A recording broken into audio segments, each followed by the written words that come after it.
All right, Wayne, good afternoon. My name is James McKissick. I'm the president of USTA South Carolina, and I'm so glad you could spend a few minutes with us today. And first of all, I just want to say thank you for all you do for tennis. And I am so pleased to present you with the 2020 Community Champion Award. This award is presented to the CTA facility or organization who supported USTA South Carolina and tennis throughout the year. When COVID-19 hit, PTI and Wayne Lilly particularly continued to look for ways to grow the game, engage the community, and hire new contract tennis coaches. So Wayne, tell us, how did public tennis get started? We were just talking about it recently, having a little review within our organization about the whole thing.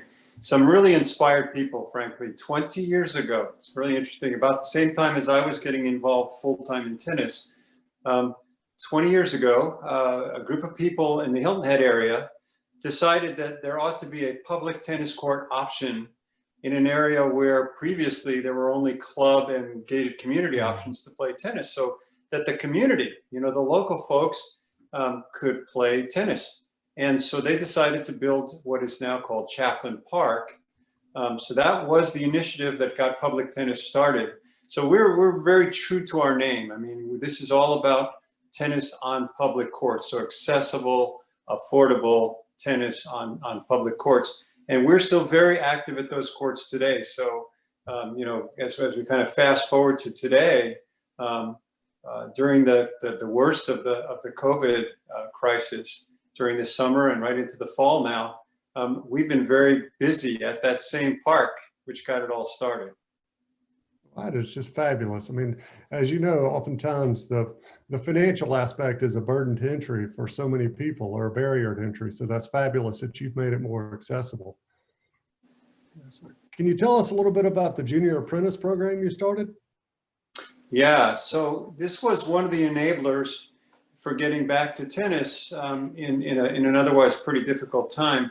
I guess we realized that it was really critical to have spacing on the tennis courts.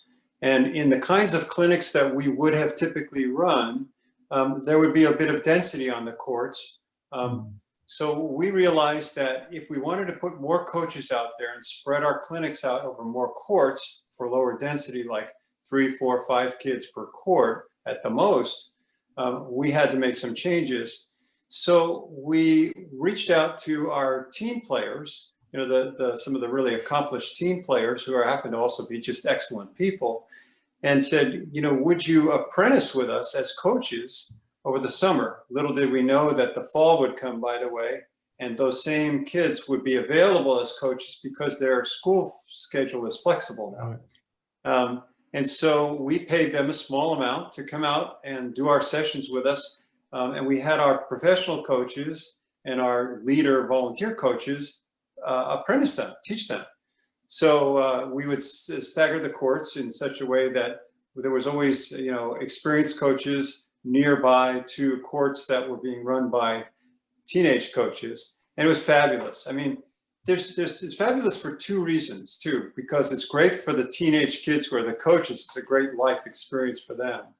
But aside from that, I mean, just to be able to reach young kids with kids who are closer to their age and who also can be sort of role models for them is marvelous.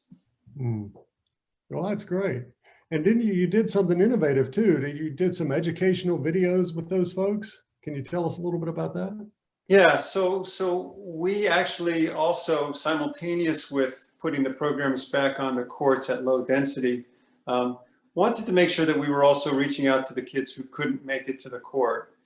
So we put together a bunch of videos, which are still available online, and people are still watching them, which is kind of fun, to help players who were already players, to keep fit, to help introduce the sport to people who otherwise already didn't play tennis, and also just to keep interest. I mean, like, you're at home, you're in your driveway, what kind of things can you do to maintain some tennis feel, like feel for your racket, feel for your swing, feel for your footwork? So it became quite a bit of fun. That's the kind of innovative things that make you so special, Wayne, and that make you such a great advocate for tennis and such an integral part of our tennis community.